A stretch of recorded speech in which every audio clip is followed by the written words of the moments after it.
Hi guys, this is Ishan here. आइए मैं आपको बताता हूँ अभी जो एक नया म्यूचुअल फंड स्कीम आया है मोतीलाल ओसवाल की तरफ से उसके बारे में। इस स्कीम का नाम है S&P 500 इंडेक्स फंड। ये एक NFO है। आज इस NFO का लास्ट डेट है। तो जब भी कोई फ़ंड पहली बार लॉन्च होता है, म्यूचुअल फंड स्कीम जब पहली बार बाज़ार में आती है, तो जैसे स्टॉक में IPO कहते हैं, इसमें न्यू फंड ऑफ़र कहते हैं। This is NFO, right. तो NFO को सब्सक्राइब करने के लिए भी आपके पास एक डेडलाइन होती है। आज इस NFO को सब्सक्राइब करने के लिए लास्ट डेट है। इसके 10-15 दिन बाद जब ये फ़ंड लाइव हो जाएगा, लिस्ट हो जाएगा, तो अब आप उसमें SIP और लमसम तब भी आप कर सकते हैं। ये एक बहुत इम्पॉर्टेंट फ़ंड है, इसीलिए मैं चाहता हूँ आपका ध्यान, आप एक बार इसको सुने ध्यान से। S&P 500 index fund. तो पहले तो आप ये समझिए कि S&P का मतलब क्या है। S&P is standard and poor's. Standard and poor एक बहुत बड़ी फाइनेंशियल फर्म है ग्लोबल लेवल की, जो अलग अलग इंडाइसेस बनाती है, ठीक है। जैसे अपने यहाँ पे सेंसेक्स होता है, निफ्टी होता है, इसी तरीके से US में S&P 500 भी एक इंडेक्स है। अपने यहाँ पे भी S&P का BSE इंडेक्स है, ठीक है। अपने यहाँ पे BSE से जो इंडेक्स काफ़ी फेमस है उसको सेंसेक्स कहते हैं। NSE का जो इंडेक्स फेमस है उसको निफ्टी कहते हैं।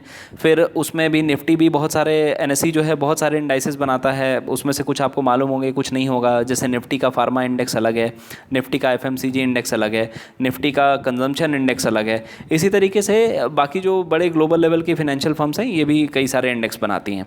अच्छा, इंडेक्स फंड की क्या खासियत है? इंडेक्स फंड देखिए एक तरीके का पैसिव फंड है। तो दो तरीके की म्यूचुअल फंड स्कीम्स होती हैं अगर आप उसके फंड के मैनेजमेंट के हिसाब से देखें तो। एक्टिव फंड होता है, पैसिव फंड होता है। एक्टिव फंड वो फंड है जिसमें फंड मैनेजर बैठ के एक पूरा पोर्टफोलियो बनाता है, अलग अलग इंडस्ट्रियल सेक्टर से कुछ कंपनीज को लेता है, सेलेक्ट करता है और उसके बाद उसमें इन्वेस्ट करता है, फिर उसको बैठ के एक्टिवली मैनेज करता है। Index fund is a kind of passive fund जो सीधा सीधा एक इंडेक्स को फॉलो करता है। अगर अब मैं आपको एक एग्जांपल से समझाता हूँ, 2008-9 के क्राइसिस के बाद जब मार्केट उठा था तो उस समय सेंसेक्स 15-16 हज़ार पे आ गया था। अब वहाँ से जब सेंसेक्स उठा तो अभी 41,500 42,000 तक गया है इनफैक्ट, राइट। तो बाज़ार ऊपर या नीचे जाएगा, लॉन्ग टर्म में आपने हमेशा ये देखा है कि कोई भी मार्केट स्केल जो है, इंडेक्स जो है, वो ऊपर ही जाता है, ठीक है। इसी के लिहाज से अगर आप इंडेक्स फंड में लगाते हैं पैसा तो लॉन्ग टर्म में आपको बेनिफिट 100% अच्छा ही मिलता है। तो ये S&P 500 इंडेक्स फंड क्यों? बहुत सारे इंडेक्स फंड है अपने यहाँ पे, सेंसेक्स फंड है, निफ्टी फंड है, बैंक निफ्टी का फंड है, आप उसमें भी लगा सकते हैं।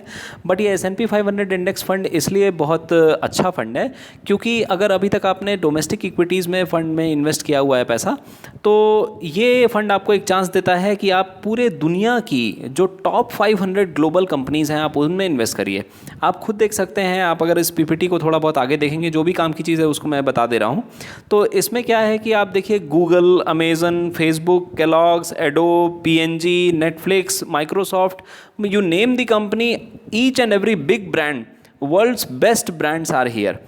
तो आपको एक बहुत अच्छा अवसर है ये कि आप ग्लोबल इक्विटीज़ में अपना पैसा लगाइए, ठीक है। तो आपका जो पूरा पोर्टफोलियो है आपके इन्वेस्टमेंट का, उसमें आपने डोमेस्टिक बाज़ार में तो क्या है, अपने देश के बाज़ार में तो पैसा लगाया हुआ है।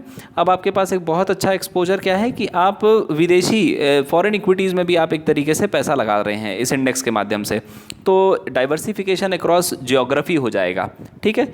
दूसरा एक बड़ा फ़ायदा क्या है कि पिछले कई सालों का ये ट्रेंड है कि अगर निफ्टी डाउन जा रहा है या अपनी इंडियन इकोनॉमी परफॉर्म नहीं कर रही है अच्छी, उसके बाद भी ऐसा देखा गया है, अगर आप कोरिलेशन देखें आगे इस PPT में, तो ये S&P 500 इंडेक्स जो है ये अच्छा परफॉर्म किया है। पिछले साल का ये रिटर्न इस S&P 500 इंडेक्स का 30% था। तो किसी भी म्यूचुअल फंड में अगर आप देखेंगे, so there were only couple of mutual funds which actually gave 30% kind of return. तो बाकी तो क्या है, 18-20% में ही पूरी म्यूचुअल फंड इंडस्ट्री सिमटी हुई थी, राइट। तो उस लिहाज से भी इंडस्ट्रियल सेक्टर भी आपको क्या है, डाइवर्सिफाई करने का मौका मिल जाएगा। क्योंकि इंडियन इंडेक्सेस में आपने ये देखा होगा कि बैंकिंग एंड फाइनेंशियल सेक्टर का अभी ज़्यादा डोमिनेशन है, 40% वेटेज उनका है अपने इंडाइसेस में, चाहे वो निफ्टी हो चाहे वो सेंसेक्स हो। बट यहाँ पे क्या है, S&P 500 इंडेक्स में आप देखेंगे कि 30% या उससे थोड़ा सा ज़्यादा वेटेज जो है वो टेक्नोलॉजी कंपनीज़ का है। तो अगर आपने यहाँ के फंड्स में लगाया है, देश के फंड्स में, तो आपको बैंकिंग फाइनेंशियल में एक अच्छा वेटेज मिल जाता है। आपने इस फंड में लगाया तो आपको टेक्नोलॉजी, जो टॉप ग्लोबल लीडर्स हैं टेक्नोलॉजी में, उनमें उनका आपको अच्छा वेटेज मिल जाता है। तो इंडस्ट्रियल सेक्टर वाइज भी डाइवर्सिफिकेशन हो जाएगा, जियोग्राफी वाइज भी हो जाएगा। एंड डोंट फॉरगेट कि ये सारी कंपनी जो हैं ये डॉलर बेस्ड कंपनीज हैं, राइट। ये US की कंपनीज हैं और ये ट्रू सेंस में ग्लोबल हैं क्योंकि इनका 40% से ज़्यादा सेल जो है, बिजनेस जो है, वो अक्रॉस द ग्लोब होता है। वो चाहे यूरोप हो, चाहे एशिया हो, चाहे ऑस्ट्रेलिया हो, चाहे इंडिया हो, कुछ भी हो, राइट। तो ये टॉप ग्लोबल अपने पूरे दुनिया में जो सबसे बड़ी 500 कंपनियां हैं, ये अपन उनकी बात कर रहे हैं। आपका पैसा जो भी लगेगा उसमें लगेगा। आइडियली आपके लिए काम की चीज़ ये है कि अगर आप इसमें फ़ंड में इन्वेस्ट करते हैं तो आपका रुपी जो है वो इवेंचुअली डॉलर में कन्वर्ट हो रहा है। अभी आप देखिए पिछले 15-20 साल का आप रिकॉर्ड देखिए, हर साल क्या है, अगर एवरेज में आप देखेंगे तो रुपी अपनी वैल्यूएशन खो रहा है डॉलर के सामने, और $1 में रुपीज़ ज़्यादा आता जा रहा है, राइट। अभी पहले 72-73 था, अभी वो 76 हो गया है, राइट। तो इस तरीके से आप एक तरीके से डॉलर में इन्वेस्ट कर रहे हैं, आप समझिए। तो अगर रुपी और डीवैल्यू होगा तो और भी आपका ये फंड जो है वो प्रीशियस हो जाएगा, आपके पास अर्निंग जो है वो ज़्यादा होगी।